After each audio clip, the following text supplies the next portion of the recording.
Olá, vocês, voltando para a terceira parte da nossa videoaula.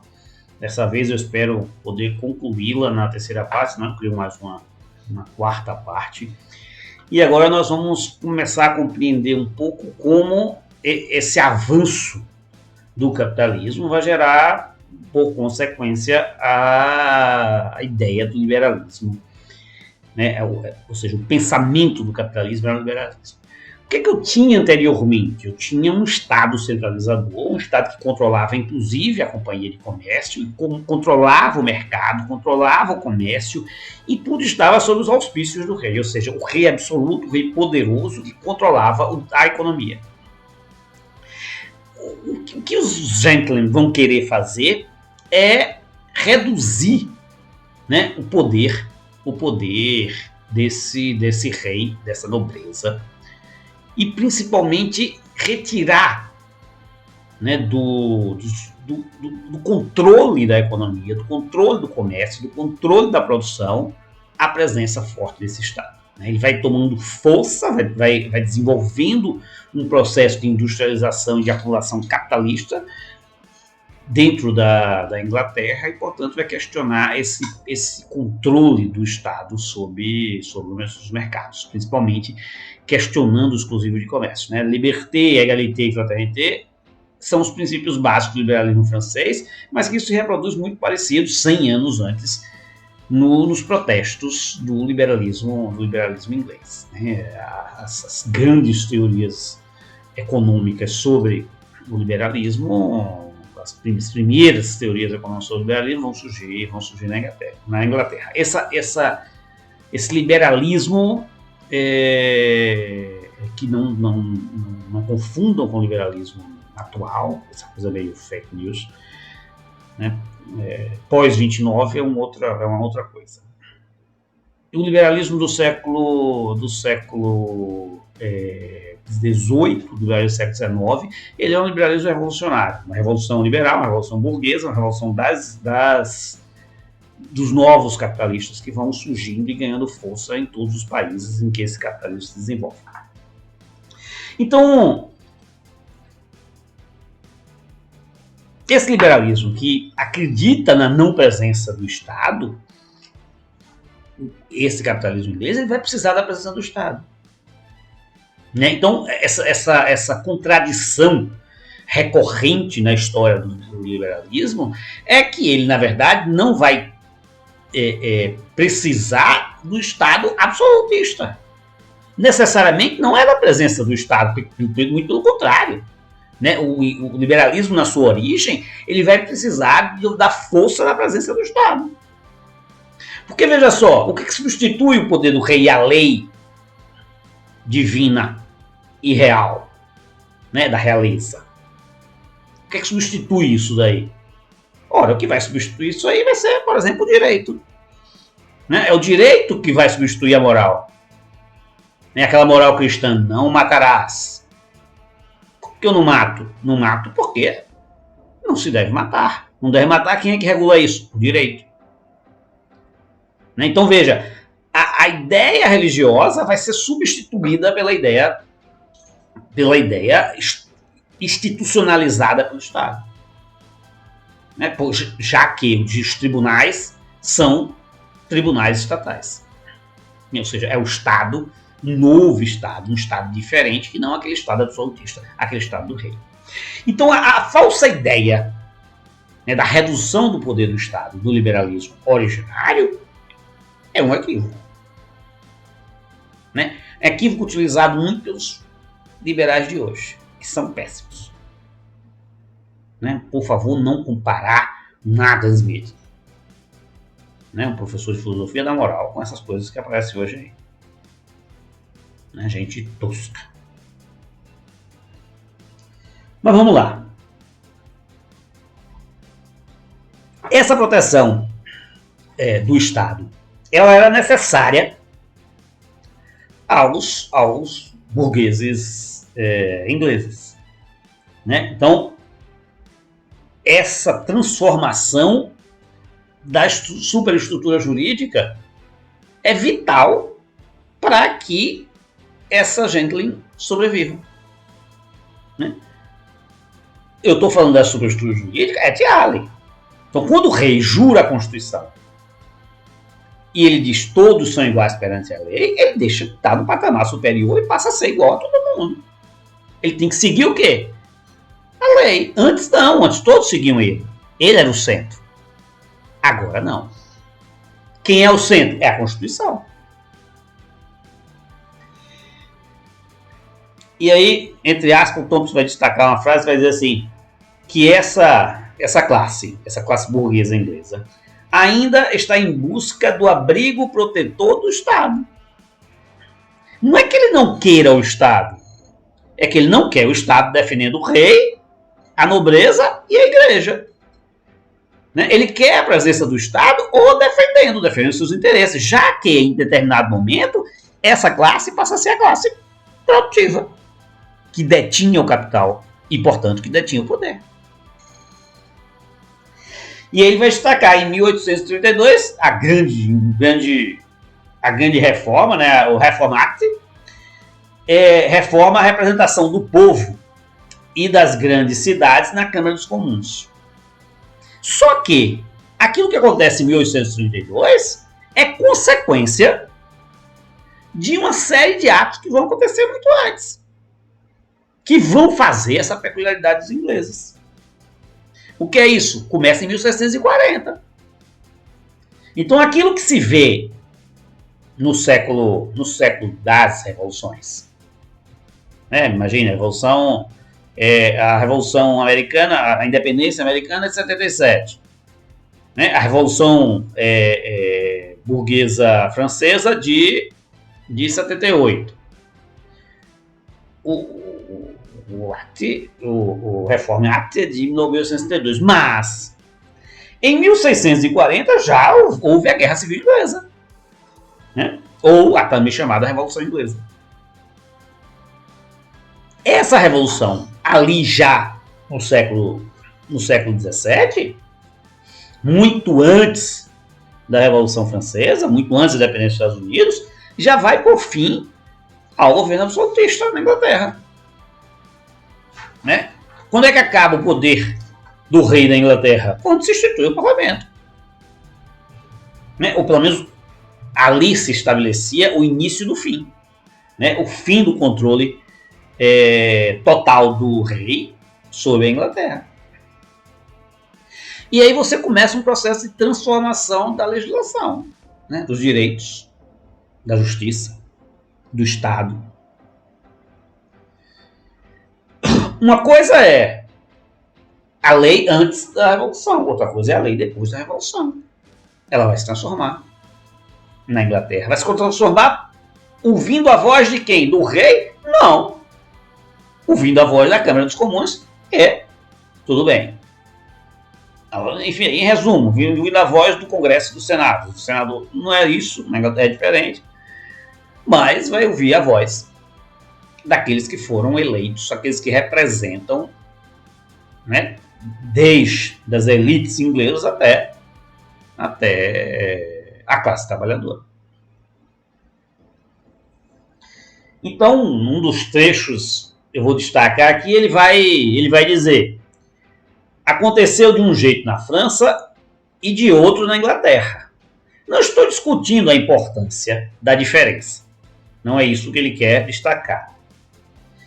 E das diferentes tradições sucessivas.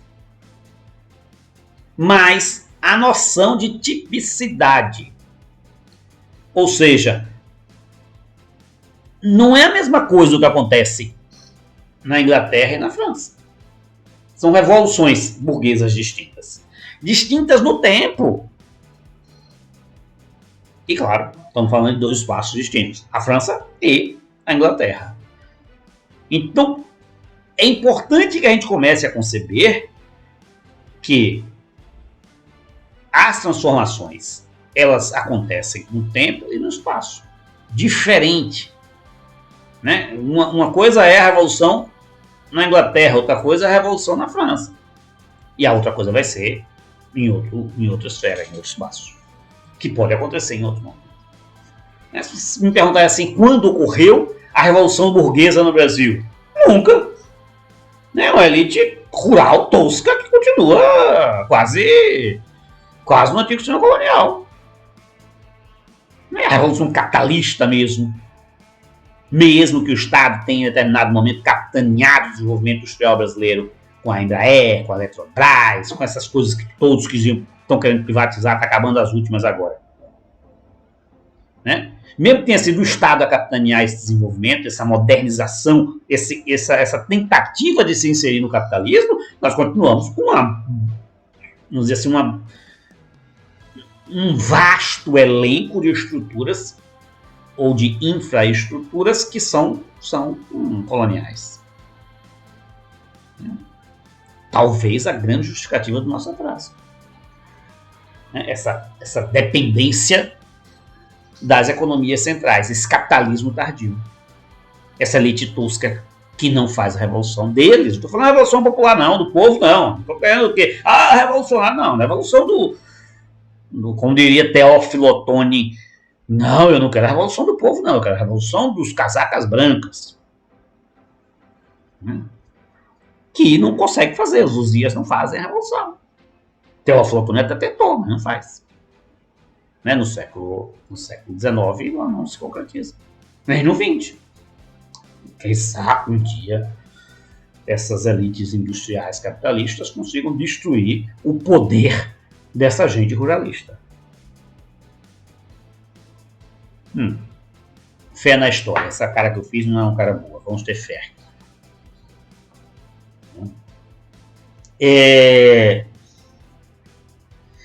Então é importante entender o espaço. Né? Não pegar todas as teorias e tudo aquilo que pode ser lido para a Inglaterra, ou para a Alemanha, ou para a França, ou para os Estados Unidos e trazer para cá como se fosse adaptado a um espaço diferenciado. Por isso a importância de se fazer conhecimento e pesquisa para além da formação dos quadros técnicos, né? Para além da formação profissional que a universidade realiza. É necessário que ela pense o seu espaço neste momento e em todos os momentos.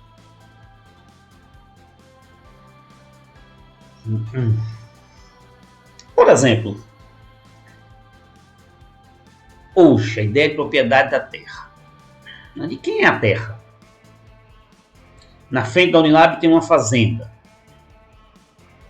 né, de plantação de cana. Grande fazenda de plantação de cana. Não tão grande quanto a instituição colonial. Ou a fazenda daquela gente das Alagoas, ou do Sergipe. Mas de quem é a terra daquela fazenda? Tem dono.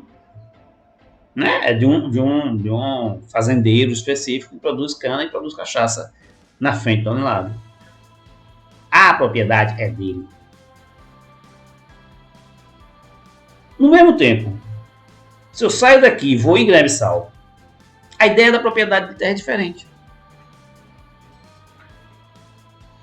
Né? A terra não é do indivíduo, embora muitas vezes ele vai agir como proprietário da terra. Mas a terra não é dele. A terra é do povo. A terra é do Estado. A terra é de todos. A ideia da propriedade, que para nós brasileiros, nesse espaço, nesse tempo, parece uma coisa concreta que não pode modificar, em outra esfera pode ser diferente.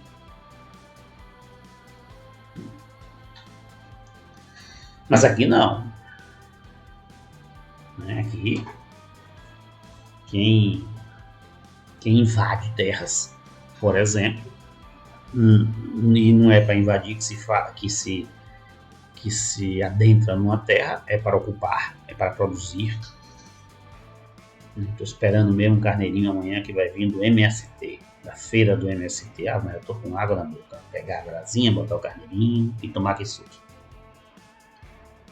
Essa reforma agrária, por exemplo, pode ser extremamente produtiva. É difícil comprar carneiro. Principalmente um carneiro produzido de forma orgânica, sem essas grandes indústrias como a JBL, por exemplo, que bota tudo na linguiça, menos carne. Amanhã também vai vir da feira do MST uma linguiça feita com carne de verdade de porco. Não é a linguiça da JBL, a grande produtora de carne, a maior produtora de carne de todo mundo. Não. Não é a grande plantation do gado que faz essa linguiça de qualidade. É o pequeno produtor agrícola do movimento sem terra, os invasores, os fora da lei, os bands. Neste caso, não sob a minha perspectiva, mas sob a perspectiva do direito e da propriedade que salvaguarda as elites e o capitalismo. Mas por fim, eu vou acabar lendo um trecho do próprio Thompson. Claro, quem melhor do que o Thompson para explicar o Thompson? Uma análise sobre a elite governante da Inglaterra antes de 1832 deve certamente proceder neste nível. O Acordo de 1688 inaugurou um século de relativa êxtase social, no que diz respeito a um conflito de classe aberto ou a um amadurecimento da consciência de classe. Os principais beneficiários foram aqueles vigorosos capitalistas agrários, a gentlemen. Mas isso não significa que as instituições governantes representassem desqualificadamente a gente como uma classe dominante. Em nível local, a magistratura, elas o fizeram de maneira espantosamente descarada. Em nível nacional, obsolescência das velhas restrições ao comércio, estímulo aos cercamentos, expansão imperial, avançaram seus interesses. Mas, ao mesmo tempo, em um período prolongado de êxtase social, são comuns as degenerações das instituições predominantes.